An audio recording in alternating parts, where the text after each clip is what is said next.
अच्छा, आज एक मैं आपके साथ ना छोटी सी स्टोरी शॉर्ट में शेयर करूंगी। तो कुछ मर्द जो है ना, उनके काम की चीज़ आ सकती है और वो इस चीज़ से मुस्तकबिल में बच सकते हैं। अगर उनकी फैमिली के अंदर या उनकी बीवी या बच्चे उनके साथ इस तरह का कोई काम करते हैं ना, इससे थोड़ा सा कुछ ना कुछ उनको सीखने को मिल सकता है।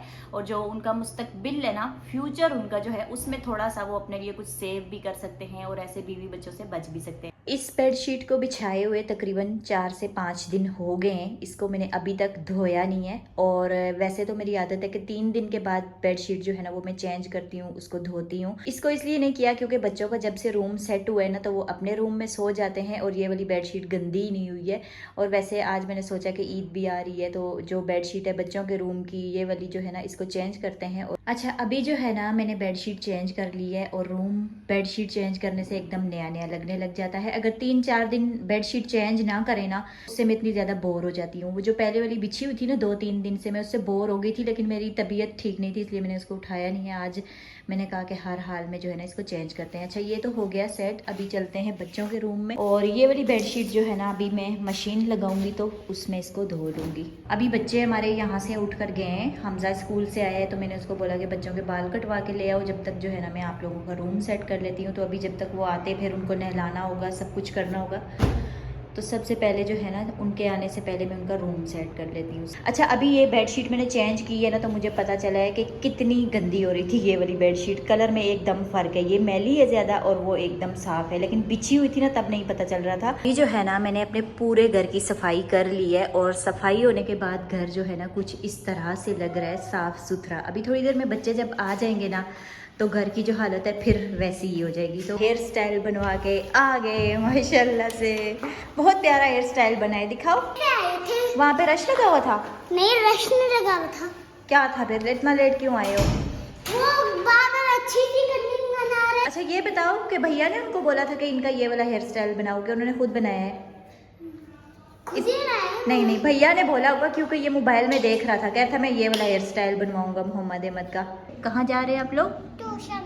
ट्यूशन जा रहे हैं। अपनी स्टेशनरी देख ली, बैग के अंदर है सारी? देखते हैं। देखो है। ये बुकें, ये मैंने ये कॉपी है, बुक नहीं है। कॉपी है, ये मेरी है। मैंने दूसरी बुक को खत्म कर दी है। अच्छा, ये खत्म हुई भी है। ये अहमद की है? अहमद की खत्म हो गई? हाँ। अब बताओ, आप कौन से जाए नमाज पे नमाज पढ़ोगे? ब्राउन वाले इस पे? अच्छा, आप दोनों ब्राउन वाले पे पढ़ो, मैं इस पे पढ़ती हूँ, ठीक है? अस्सलामुअलैकुम, कैसे हैं आप सब? उम्मीद करती हूँ खैरियत से होंगे। अल्हम्दुलिल्लाह मैं भी बिल्कुल ठीक हूँ। अभी जो है ना, मैंने असर की नमाज़ पढ़ी है और यहाँ आकर मैं सोच रही हूँ कि आज मुझे बनाना क्या है। असल में रमज़ान है, ऊपर से तबीयत भी कुछ ख़राब रहती है। सोचते कुछ है और होता कुछ है। अभी मैं सुबह से मेरा ये प्लानिंग थी कि आज मुझे बनाना है शवारमा। शुक्र है मैंने हमज़ा को नहीं बता दिया, नहीं तो वो पीछे ही पड़ जाता। और अभी जब मैं बनाने लगी ना चीज़ें, किचन में मैं गई तो मेरी हिम्मत नहीं हो रही थी। थोड़ा सा वो मुश्किल भी होता है उसको बनाना। तो मेरा जो प्रोग्राम है ना, वो वाला शवारमा बनाने वाला, वो कैंसिल हो गया है। बाकी जो 2-3 चीज़ें हैं ना, वो मैं बना लूँगी। और अभी चलते हैं किचन में। अफ्तारी में टाइम जो है ना कम रह गया है, तो अफ्तारी बनाते हैं। और आज मुझे कपड़े भी धोने थे, लेकिन मेरी तबीयत कुछ ख़राब हो रही थी, तो मैंने सोचा कि चलो अफ्तारी के बाद जो है ना हिम्मत करेंगे और कपड़े जो है ना वो भी धो लेंगे। बहरहाल इतने कपड़े नहीं है, थोड़े से हैं, तो वो मैं बाद में धो लूँगी। तो अभी फ़िलहाल चलते हैं किचन में। नमाज़ पढ़ने से पहले थोड़ी सी तैयारी मैंने कर ली थी। ये मैंने पकौड़ों का सामान काट के रखा है। पालक हो गई और प्याज भी है इसके अंदर। आलू भी मैंने कट करके ये इस तरह से मैंने रख दिया था। और यहाँ पर ना आज मुझे बनाने हैं आलू वाले रोल। मसाले ऐड करूँगी इसके अंदर, और इसके अंदर मैं ऐड करूँगी बेसन, और इसको मिक्स करेंगे और बनाना जो है ना फिर स्टार्ट करेंगे। हमजा आ जाओ, मुझे पहले पीने का पानी ला दो और उसके बाद जो करना है कर लेना फिर, ठीक है? आराम करना है वो कर लेना, कार्टून देखने हैं, जो भी रेसलिंग देखनी है जो भी करना है आके कर लेना। पहले मैं ये विंडो खोल देती हूँ ताकि फ्रेश हवा अंदर आए। उसके बाद जो है ना मैं किचन में काम करूँगी। और आज ना गर्मी बहुत ज़्यादा हो रही थी, धूप थी, जिसकी वजह से ना ये खिड़की मैंने बंद कर दी थी। ये अदरक लहसुन का पेस्ट है, निकाल लिए, तो इधर ले आओ। आपने क्या करना है इसको मुझे देने के लिए? भी जो है ना इतने रोज़े गुजर चुके हैं और आज हमजा मेरी हेल्प करने के लिए आया है किचन में। आज आपका काम करने का दिल कर रहा है, मेरी मदद करने का दिल कर रहा है। अच्छा, आज कुकिंग आप कर लोगे? जैसे मुझे डेली देखते हो ना मैं कैसे कुकिंग करती हूँ, आज आप कर लोगे? नहीं, एक चीज़ आप बनाओ, आज पकोड़े बनाओ। आप बनाओगे कि रोज़ा लग रहा है? अच्छा आप जाओ पानी भर के ले आओ, मैं खुद कर लेती हूँ। सही। यहाँ पर ये हमारा इतना अच्छा सा तैयार हो गया है समोसा बनाने के लिए, नहीं समोसा नहीं, रोल बनाने के लिए। आज मैं समोसे नहीं बनाऊंगी, रोल बनाऊंगी। कुछ काम करने का दिल नहीं करता ना, तब इस तरह का काम होता है। यहाँ पर मैंने आज मुख्तलिफ साइजेस के रोल बनाए हैं, कुछ छोटे कुछ बड़े। कोई मैंने किस तरह से फोल्ड किए हैं, कोई किस तरह से फोल्ड किए हैं। नहीं तो मैं आमना को कहती होती हूँ बिल्कुल एक साइज़ के परफेक्ट रोल बनाया करो, परफेक्ट समोसे बनाया करो। वैसे आज मेरा दिल ही नहीं कर रहा था, लेकिन फिर भी जो है ना इस तरीके से मैंने यहाँ पर रोल भी अपने तैयार कर लिए। हमज़ा अक्सर अपने दोस्तों के साथ अफ्तारी करने के लिए चला जाता है। अच्छा हमज़ा के ये वो दोस्त हैं जो प्ले ग्रुप से हमज़ा के साथ यहाँ पर पढ़े हुए हैं। माशाल्लाह से अब हमज़ा जितने जितने बड़े बड़े हो गए हैं। तो कल उन्होंने बोला था हमारे साथ अफ्तारी करनी है हमज़ा को, तो हमज़ा ने मुझे कल नहीं बताया, कहता मुझे याद ही नहीं रहा था। लेकिन अभी वो बच्चे आए हैं और हमज़ा को लेकर चले गए हैं। और मुझे लगता है कि आज जो है ना मुझे अफ्तारी अकेले ही करनी पड़ेगी। अगर हमज़ा मुझे पहले बता देता तो शायद ये जो कुछ चीज़ें मैं आज बना रही हूँ अफ्तारी में, ये भी मैं ना बनाती। अच्छा ये चीज़ें बच्चे ही खाते हैं तो मैं उनके लिए ही बनाती हूँ, उनकी फरमाइश पर बनाती हूँ। लेकिन आज मैंने बनाई है तो बच्चे घर पर नहीं है, तो देखें अफ्तारी तो हो गई हमारी। बच्चे आएंगे तो अफ्तारी करके ही आएंगे, तब भी कोई नहीं खाएगा, ये बची ही पड़ी रहेंगी ऐसे ही। ये भी हो गया, ये भी हो गया। पहले हमज़ा ने बोला बनाओ और अचानक से चला गया वो अपना अफ्तारी करने के लिए। पर मैंने अपने लिए चाय बनाई है, चाय पीती हूँ और उसके बाद जो है ना मैं अपनी एडिटिंग करूँगी। आपने भी कुछ नहीं खाया? भैया की याद आ रही है इसलिए? भैया घर पे नहीं है इसलिए नहीं खाया है? नहीं आकर फिर खाऊंगा। भैया की याद आ रही है आपको? और ये पीछे दीवार किसने गंदी की है? ये पीछे देखो, पीछे पीछे किसने गंदी की है सारी दीवार? मोहम्मद ने गंदी की है, मत उसने भी मेरे साथ दोनों। आज जो है ना मैंने अपने बच्चों के बगैर रोज़ा अफ्तार किया और वो भी किचन में खड़े खड़े ही अफ्तार कर लिया, क्योंकि मेरा दिल ही नहीं कर रहा था कुछ खाने को। बच्चे घर पे ना हो तो कहाँ दिल करता है। वैसे तो आमना अपने ऑफिस में रोज़ा अफ्तार करती है और हमज़ा तो मेरे साथ ही मतलब करता रहे अफ्तार। आज उसने बोला कि मैंने अपने दोस्तों के साथ जाना है, तो मैंने कहा चलो चले जाओ। बच्चे आ गए थे गली में उसको लेने के लिए, तो वो चला गया। और मैं ये सोच रही थी कि जिन लोगों के बच्चे नहीं होते ना, वो बेचारे क्या करते होंगे, कितना खाली खाली घर महसूस होता होगा ना। बच्चों के साथ हम बिजी रहते हैं, बच्चों के कपड़े धोने हैं, बच्चों के लिए खाना बनाना है, बच्चों को स्कूल भेजना है, इस चीज़ में ना हमारा पूरा दिन निकल जाता है। और जब आपके बच्चे हैं तब भी आप परेशान हैं, अगर आपके बच्चे नहीं हैं तब भी आप परेशान हैं। बच्चों ने किसी ना किसी सूरत ना हमसे जुदा होना ही होना होता है। जब बच्चे बड़े हो जाते हैं, हम उनकी शादी करते हैं या पढ़ाई के सिलसिले में या काम के सिलसिले में, किसी न किसी तरीके से ना वो बच्चे हमसे जुदा हो ही जाते हैं। जब हम बच्चों की शादी करते हैं, बच्चे अपने रूम में चले गए अपनी वाइफ के साथ, अपनी फैमिली के साथ। अगर मर्जी है तो माँ बाप को पूछेंगे, अगर उनकी मर्जी नहीं है ना तो वो बच्चे नहीं पूछते हैं।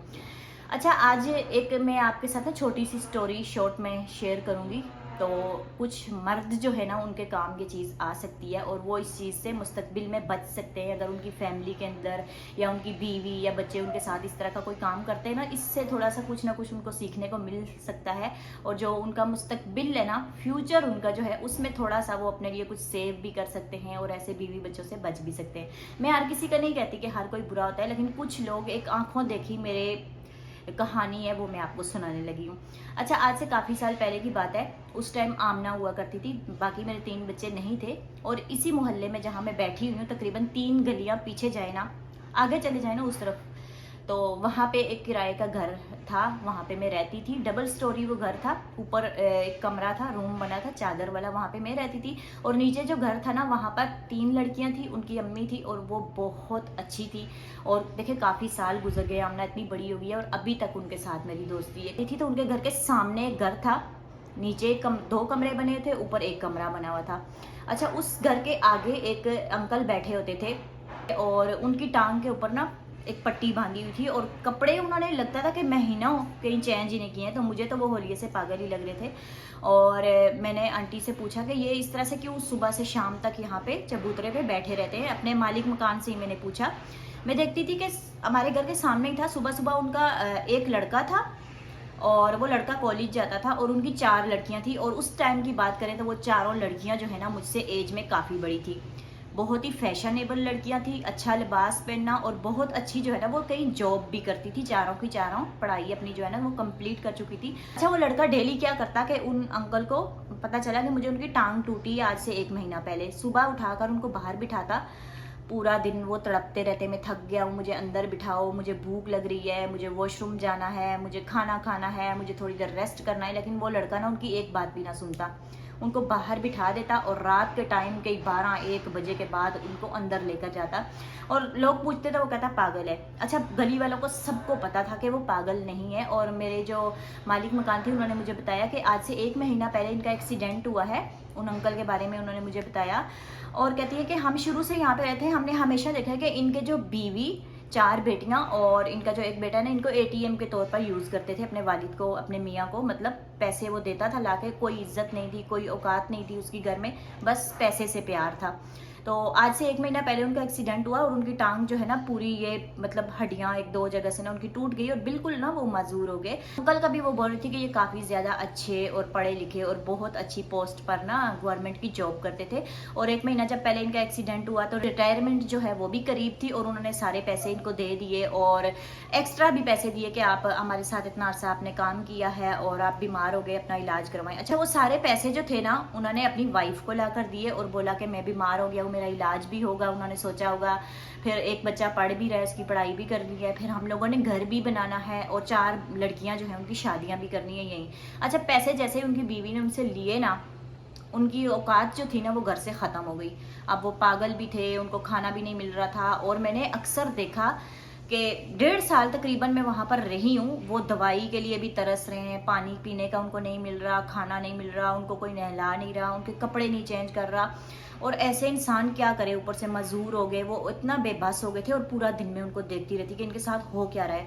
एक दिन मैंने अपनी मालिक मकान से पूछ लिया तो उसने मुझे बताया कि ये बहुत अच्छी जॉब करते थे, मतलब सारे पैसा लाना, बच्चियों को पढ़ाना, सब कुछ इन्होंने किया है। लेकिन शुरू से ना घर में इनकी कोई औकात नहीं थी, बस इनके पैसे से इनसे बच्चे प्यार करते थे। अच्छा, फिर क्या हुआ कि सुबह उनका बेटा उनको बिठाता बाहर और रात को 12-1 बजे उनको घर के अंदर लेकर जाता। और उनकी लड़कियां, मैंने देखा कि वो चारों लड़कियां ऊपर से छुप छुप के अपने वालिद को देखती, उनका मजाक उड़ाती, हंसती उनकी बातों पर इस तरीके से। और वो जो लड़का था ना पास से इधर उधर उनके गुजर जाता, लेकिन बाप की कोई औकात नहीं थी। और उसकी बीवी तो पूरा दिन घर में होती थी, कुछ भी वो बोलता रहता, वो उसकी तरफ कान नहीं धरेगी, उसकी बात नहीं सुनेगी। देखिए कितना गुनाह का काम है। और यहाँ पर ना जो मर्द है ना, मर्द कमाता है, उसको पता है कि अक्सर मर्दों को महसूस हो जाता है कि हमारे जो घर वाले हैं वो हमें यूज़ कर रहे हैं। और उनको सोचना चाहिए कि अगर हम ठीक है कमा रहे हैं तो इनके लिए अच्छे हैं, और जब हम नहीं कमाएंगे तो हमारा क्या हाल होगा। तो ऐसे मर्दों को एक अपना ऐसा अकाउंट रखना चाहिए जिसके बारे में ना उनकी बीवी को पता हो ना उनके बच्चों को पता हो, ताकि जब उनकी एज हो जाए या अल्लाह ना करे बीमारी तो अल्लाह की तरफ से होती है, लग सकती है किसी को भी, तो आपको आगे अपनी फैमिली का पता है तो इतने पैसे तो आपके पास होने चाहिए कि ताकि आप बाइज्जत तरीके से जो आपका बुढ़ापा है या आपकी बीमारी आप उसको गुजार सके।